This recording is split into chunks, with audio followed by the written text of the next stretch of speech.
నేనుంటేనే దైవం, నేనుంటేనే గురువు, నేనుంటేనే ప్రపంచం. ఎలాగా? నేనుంటేనే దైవం, నేనుంటేనే గురువు, నేనుంటేనే ప్రపంచం. అంతా నా ఉనికి నుండే మొదలైంది. అంతా నా ఉనికి నుండే. నేను ఉంటేనే, నేను నేను నేను ఉంటేనే. ఇది ఒకటి భాగం. అంటే ఆత్మస్వరూపము ఈ శరీరంలో చైతన్య స్వరూపముగా, ప్రాణ స్వరూపముగా ఉన్నంత వరకు ఇవన్నీ ఉంటాయి. ఇప్పుడు అది ఉంది. ఇప్పుడు నేను ఉంటే అన్నది ఎక్కడ? ఇప్పుడు నా మనస్సు. నా మనస్సులో ఈ దైవం ఉండాలి. ఉంటే దైవానికి ఉనికి ఉంది. ఈ మనస్సులో ఒక గురువు ఉండాలి. ఉంటే గురువుకి ఉనికి ఉంది. ఈ మనస్సులో ప్రపంచం ఉండాలి. ఉంటే ప్రపంచానికి ఉనికి ఉంది. అంటే దైవం కానీ, గురువు కానీ, ప్రపంచం కానీ ఏదైనా సరే నా ఉనికి నుండే మొదలైంది. అంటే నా మనస్సులోకి స్మరణ రావాలి, స్ఫురణ రావాలి. దైవ నామం కానీ, దైవ ఆలోచన కానీ స్మరణ, స్ఫురణ రావాలి. వస్తేనే అప్పుడు అవి ఉనికి రూపంలోకి వచ్చినాయి. నేను తలవకపోతే దైవం లేదా అంటే కాదు. నేను తలవకపోతే గురువు లేదా అంటే కాదు. నేను తలవకపోతే ప్రపంచం లేదా అంటే కాదు. ఉంది. అవన్నీ అక్కడే ఉంటాయి. నేను తలవనంతసేపు. నేను తెలిసిన తర్వాత అన్నీ నాలోకి వచ్చేసినాయి. నాలోంచి బయటకు వచ్చేసినాయి. అంటే నా తలంపులోంచే బయటకు వచ్చినాయి అన్ని కూడా. దైవము, గురువు, ప్రపంచం. అంటే నేను ఉంటేనే ఇవన్నీ. ఇప్పుడు ఇవన్నీ కూడా ఇప్పుడు మేలుకున్నాం కదా, మనం రాత్రి నిద్రపోయాము, ఇప్పుడు మేలుకున్న తర్వాత వచ్చింది ఈ దైవము, గురువు, ప్రపంచం. జీవుడు, దేవుడు, ప్రపంచం. ఇక్కడ ఏం చెప్తామంటే జీవుడు, దేవుడు, ప్రపంచం. జీవుడు అంటే మనుషులు, దేవుడు అంటే మనకి లేనిది ఏదైతే ఉందో దైవాన్ని బయట చూస్తున్నాము, ప్రపంచం. జీవుడు, దేవుడు, ప్రపంచం ఈ మూడు కూడా నా నుండే, నా ఉనికి నుండే బయటకు వచ్చాయి. నేను తలిస్తేనే వచ్చినాయి. నేను తలవకపోతే లేవు. నేను తలవకపోతే లేవా అంటే ఉన్నాయి, నాలో లేవు. అవి అక్కడే ఉన్నాయి. ఎక్కడ ఉండాలో అక్కడ, ఏది ఉండాలో అది, ఎలా ఉండాలో అది ఉంది అలాగా. ఇప్పుడు నేను తలిస్తేనే వచ్చింది. అంటే నా నుండే మొదలయ్యింది జీవుడు, దేవుడు, ప్రపంచం. నేనే తలవకపోతే ఏది లేదు. నీవు ఈ జాగృత అవస్థలో, అంటే మెలకువలో ఉన్నదాన్ని జాగృత అవస్థ అంటారు. ఈ జాగృత అవస్థలో నువ్వు ఎంతగా తలుస్తూ ఉంటే అంతగా నీ ముందుకు వస్తూ ఉంటుంది. ప్రతి ఒక్కరూ వస్తువులతోని, వ్యవహారాలతోని, ప్రదేశాలతోని, పదార్థాలతోని, జీవులతోని సంతోషాన్ని పొందాలని, ఆనందాన్ని పొందాలని చూస్తూ ఉంటారు. ఎప్పుడు ఎక్కడ కూడా ఇవి అందం. మనిషికి సంతోషం రావు. వచ్చినా అది తాత్కాలిక సంతోషము. అప్పటికప్పుడు తాత్కాలికంగా జరుగుతుంది సంతోషం అనేది. నిజమైన ఆనందము, నిజమైన సంతోషము, నిజమైన ఆనందం ఏదైతే ఉందో అది నాలోనే ఉంది, నాలానే ఉంది. ఈ ఆనందాన్ని నేను ఎక్కడ పొందనవసరం లేదు. ఏ ప్రదేశంలోనే పొందనవసరం లేదు. పొందలేను కూడా. ఏ పదార్థాల్లోనూ కూడా పొందలేను. ఏ వ్యవహారంలోని పొందలేను. ఏ వస్తువులోని పొందలేను. ఏ జీవి నుంచి పొందలేను. జీవి అంటే సకల చరాచర జీవుల్లో మానవాళి కూడా ఒకటి. పొందలేను. మరి ఎక్కడి నుంచి పొందగలను అంటే నాలోనే నేనే ఆనంద స్వరూపాన్ని. నేను ఆనంద స్వరూపాన్ని అన్న జ్ఞానం నాకు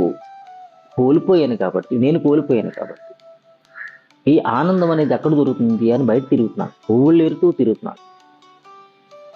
ఎక్కడా కనబడదు. నిన్న మానసరోవర్ వెళ్ళాను.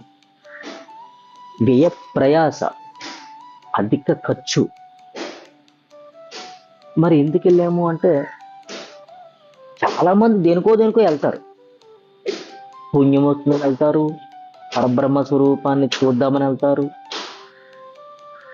ఆ ప్రకృతి ప్రదేశాల్లో ఎంజాయ్ చేద్దామని వెళ్తారు. ఎవరు ఏ భావనతో వెళ్తారో వారికి ఆ భావనలోనే కనబడుతుంది ఆ ప్రదేశం, ఆ కైలాస శిఖరము, ఆ ప్రకృతి. ఇక్కడ నా మనసులో ఏముంది అనేది ప్రధాన్యత.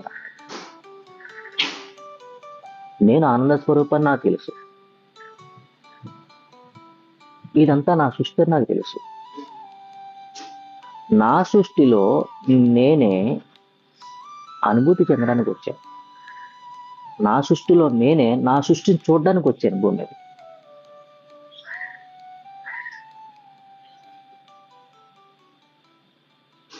నేను కట్టుకున్న ఇంట్లో నేను నివాసం ఉండడానికి వచ్చాను ఆనందంగా.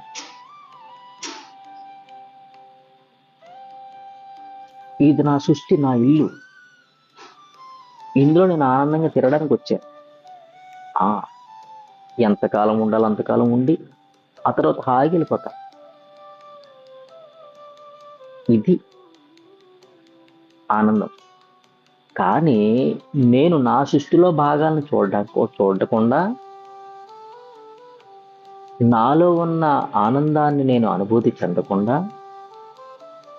నేనేం చేస్తున్నాను, వేరే ఎక్కడో ఆనందం దొరుకుతుందని, వేరే ఎక్కడో భగవంతుడు ఉన్నాడని నేను వెతుకులాట చేస్తూ ఉన్నాను. ఒళ్ళో పిల్లోనెట్టుకుని ఊరంతా తిరుగుతున్నట్లు, ఒళ్ళో పిల్లోనెట్టుకుని ఊరంతా తిరుగుతున్నా. నా పిల్లోడేడి, నా పిల్లోడేడి, నా పిల్లోడేడి. మర్చిపోయాను, నా చేతిలోనే నా ఊళ్ళోనే నా పిల్లోడు ఉన్నాడు, మర్చిపోయాను. అలాగా ఆనంద స్వరూపాన్ని నేను నిరంతరం హాయిగా ఉన్నాను.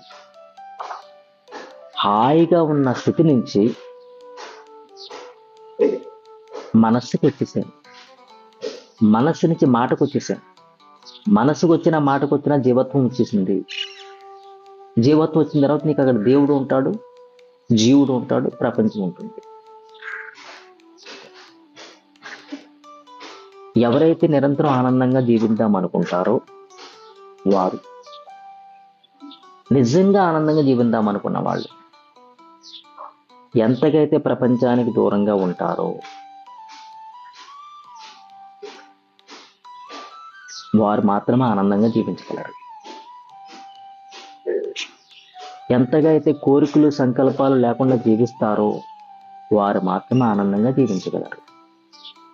ఇది మీరు కానీ నేను కానీ ఈ ప్రపంచంలో ఎవరైనా కానీ ఒప్పుకోకపోయినా ఉన్న సత్యం ఇదే. ఉన్న సత్యం ఇదే.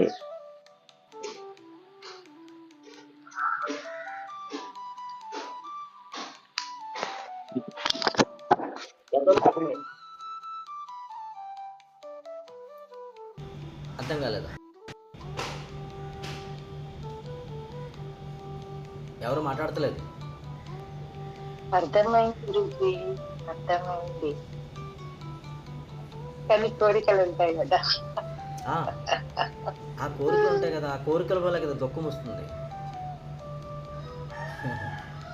తీరకపోతే కోరికలు తీరకపోతేనే కదా దుఃఖం వస్తుంది. కాదు మనసులేదు కదా, దుఃఖం వల్ల మళ్ళా కోరుతుంది. అందుకోసమే ఆ కోరికలు సిద్ధించుకోవడం కోసమే ఈ దేవాలయాలు ఉన్నాయి, ఈ పూజలు పునస్కారాలు ఉన్నాయి. సిద్ధించుకుందాం.